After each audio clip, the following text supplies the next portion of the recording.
हे आहे आपल्या नागवा रणजित गण यांचं घर. यांच्या बोटीचं निशाण, प्रत्येक बोटीला एक निशाण असतं आणि सगळी तयारी झालेली आहे पूजेची. या टेम्पो निघाला आहे आता पूजेचं सगळं सामान घेऊन आणि रणजितची वाईफ दीप्ती घरातले सगळे तयारी करत आहेत. दूध आणि पाणी घरातून घेऊन जावं लागतं. आपल्याला बोट बनवण्यासाठी जो पठाण म्हणतात, त्याला पाठीचा कणा म्हणतात बोटीचा, त्याची पूजा करण्यासाठी पाणी आणि दूध हे घरातून घेऊन जावं लागतं.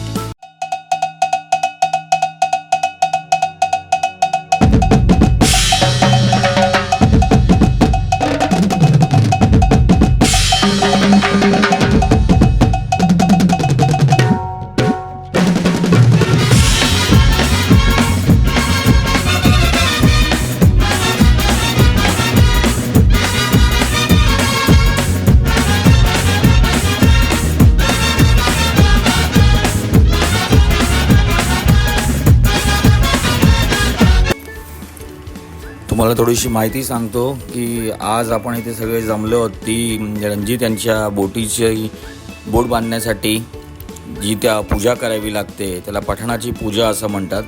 पठाण म्हणजे नक्की काय, तर याच्यावरती बोट अख्खी उभी राहते, ज्याला पाठीचा कणा असं म्हणतात बोटीचा.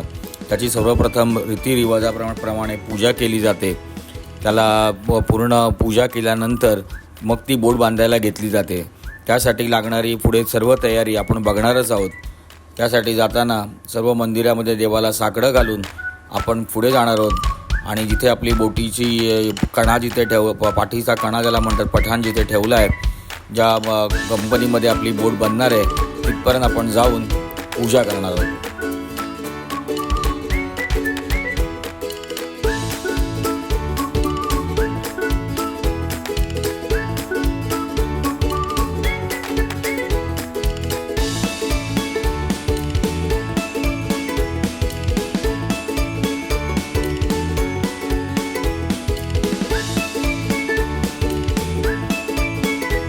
हे साखर गावातील मानाचं स्थान, होळीचं गावची होळी लागते.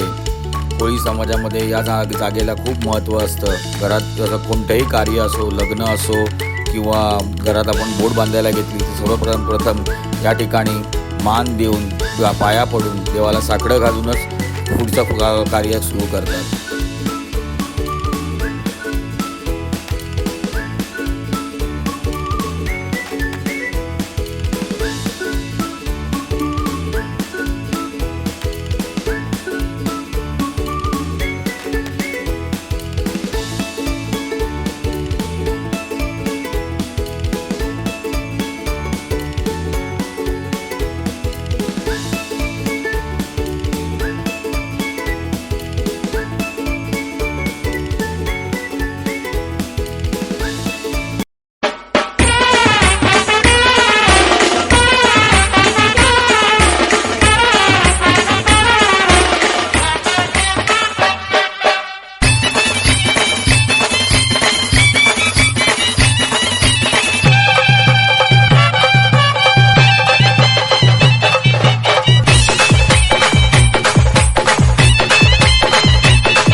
आता आपण पोचलेलो आहोत जिथे एक्झॅक्टली आपल्या पठाणाची पूजा होणार आहे. तिथे पूर्ण पूजेची तयारी केलेली आहे. लोकांना बसण्यासाठी जागा, सकाळच्या न्याहारीची तयारी, ही सगळी इथे आयोजन केलेलं आहे आणि सर्व येणाऱ्या लोकांसाठी बसायला जागा आणि हाच तो पठाण, याची आपल्याला पूजा करायची आहे.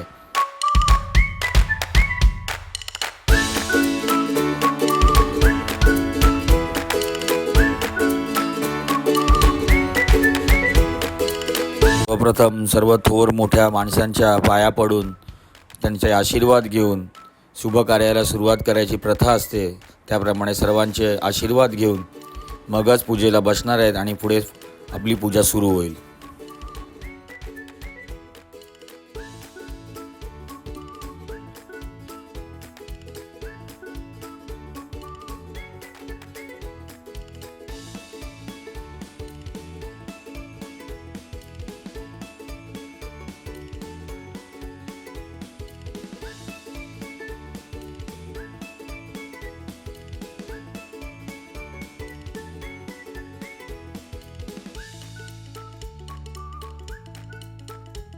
आणखीन एक गोष्ट सांगू जी मला पण आत्ताच माहिती पडली आहे की ज्याप्रमाणे आपण कोणत्याही शुभ कार्याला भटजींकडनं एक मुहूर्त काढतो त्याप्रमाणेच या पठाणाचा पण एक मुहूर्त असतो, तो भटजीकडनं आपल्याला काढायला लागतो. महिन्यातनं कोणत्या पण दिवशी आपण ही पूजा करू शकत नाही. त्यासाठी एक पर्टिक्युलर मुहूर्त असतो, त्या मुहूर्ताच्या दिवशीच पूजा करावी लागते. आणि यामध्ये पण एक असं आहे की या पूजेला बसण्यासाठी कोणीही बसू शकत नाही. ज्याला या पूजेवरती बसायचं आहे किंवा रात्र ज्याला याची बोट बांधायची आहे त्यांच्या दोघांच्या कुंडली आणि त्यांचे ग्रह पण त्या पूजेच्या मुहूर्ताच्या दिवशी मॅच झाले पाहिजेत आणि ते जर का इक्वल असतील तरच तो व्यक्ती पूजेला बसू शकतो. जर ते तसं त्या मुहूर्ताला होत नसेल तर त्या घरातील दुसऱ्या रक्तातील नात्यातील मंडळींना बसू शकतात. त्यामुळे आयदर त्यांचे भाऊ किंवा त्यांची मुलं यापैकी कोणतरी पूजेला बसू शकतात. जर तुम्हाला पण ही गोष्ट माहिती असेल तर नक्की मला कमेंट सेक्शनमध्ये मेन्शन करा की तुम्हाला ही गोष्ट माहिती होती.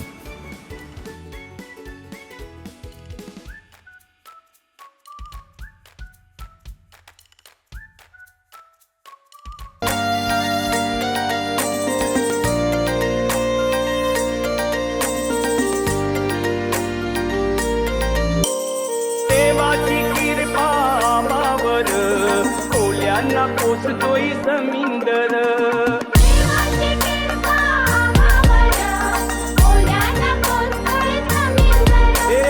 जगतोय आम्ही त्याच्यावर मुल्यांना पोचतोय समिंदर.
आता पूजेचा एक भाग तर झाला आहे. आता पुढील भाग म्हणजे आपण जे पाणी घरातून आणलं होतं, जे तिने पाणी आणि दूध याचे हंडे जे डोक्यावर ठेवून परत आणले होते, त्यांनी सर्वप्रथम पाण्याने या पूर्ण पठाणाला धुतलं जाईल, साफ केलं जाईल.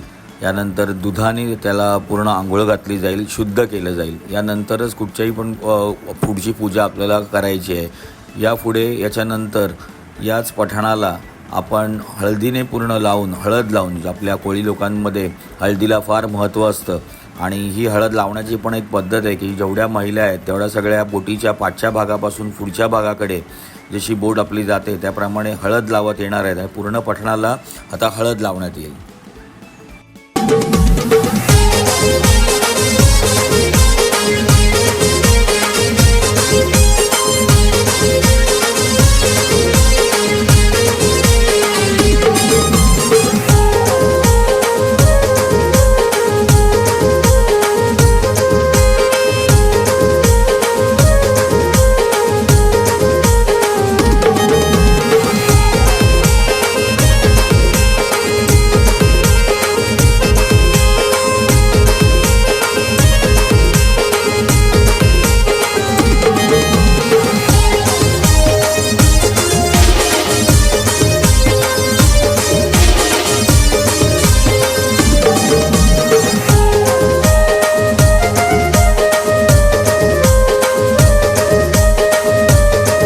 यानंतर फार महत्त्वाचा भाग म्हणजे प्रत्येक पूजेमध्ये जे आंब्याच्या डहाळीला महत्त्व असतं ते बरोबर पठाणाच्या मध्यभागी नारळ आणि आंब्याचे डहाळं लावून पुढच्या पूजेला सुरुवात होणार आहे. पुढची पूजा म्हणजे अशी की आता आपण जे पठाणाला हळद लावली त्यानंतर त्या हळद लावलेल्या पठाणावरती सर्व महिला मंडळ त्यावर आपले हाताचा पंजा ज्याला म्हणत आपला हात लावणार आहेत, ज्याची सुरुवात बोटीच्या खालच्या भागापासून वरच्या भागापर्यंत होणार आहे. तर सगळ्या महिला आता आपला कुंकवाचा हात, हळद आणि कुंकू, तर कुंकवाचा हात पूर्ण पठाणाला लावणार आहेत. तुम्ही इथं बघू शकता सर्व महिला या हळद लावलेल्या पठाणाला आता आपला कुंकवाचा हात लावत आहेत.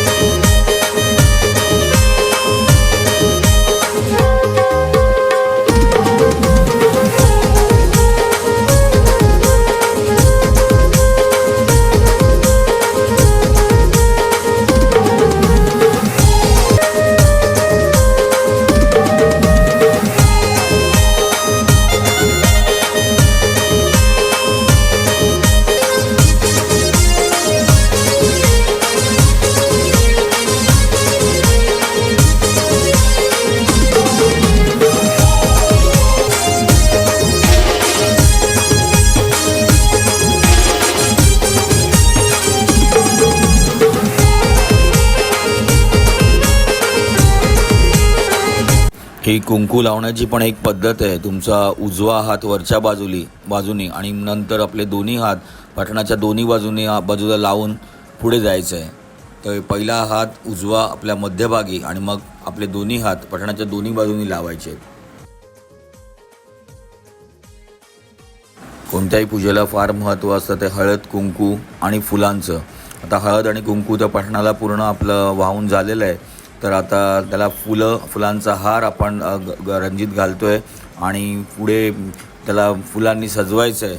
ही सजवणूक चालू आहे.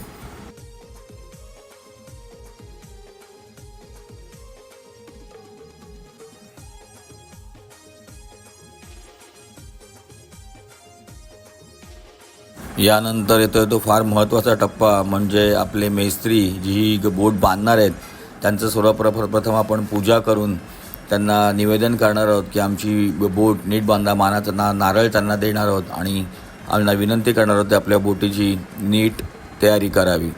सर्वप्रथम बोट बांधण्यासाठी आज जी आपण पूजा केली त्याच्यासाठी एक शास्त्र म्हणून ही जी चूक आहे याला चूक म्हणतात. ही चूक पहिले पठाणामध्ये मारून त्यामध्ये आपण एक खिळा ठोकणार आहोत.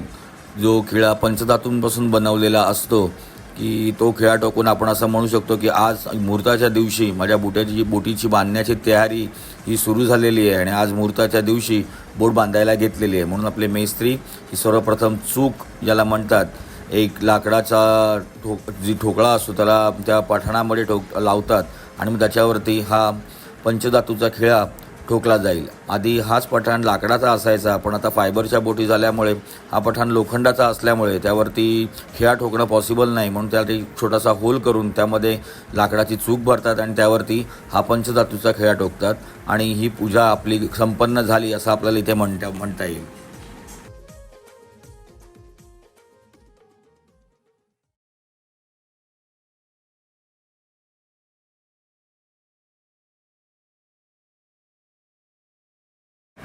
सर्व पूजा ह्या काय आरतीशिवाय पूर्ण होत नाहीत. आता पूर्ण झालेल्या आहेत. आता आपण देवाची आरती घेणार आहोत.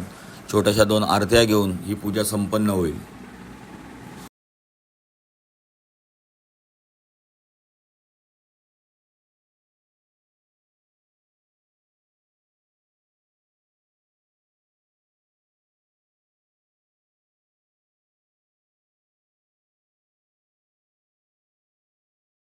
आता पूजा झाल्यानंतर आपण जसे देवाला फुलं अर्पण करतो त्याप्रमाणे पूर्ण पठाणाला या फुलांनी आता पूर्ण सजवलं जाईल.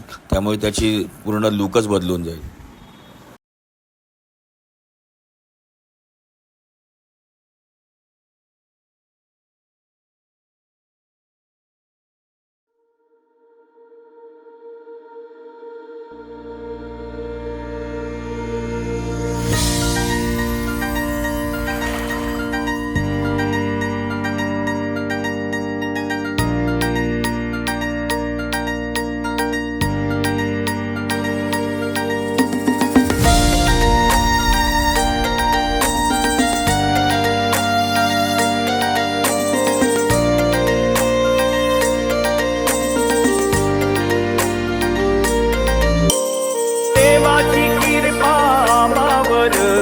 खोल्यांना पोसतोय जमीनदर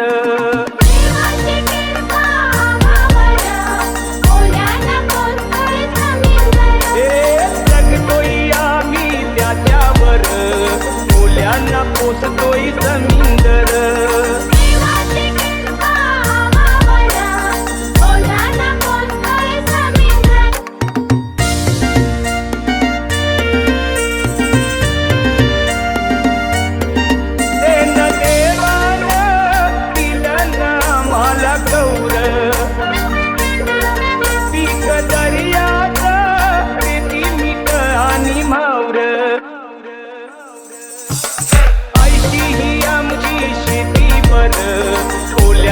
पोसतोय जमीनदर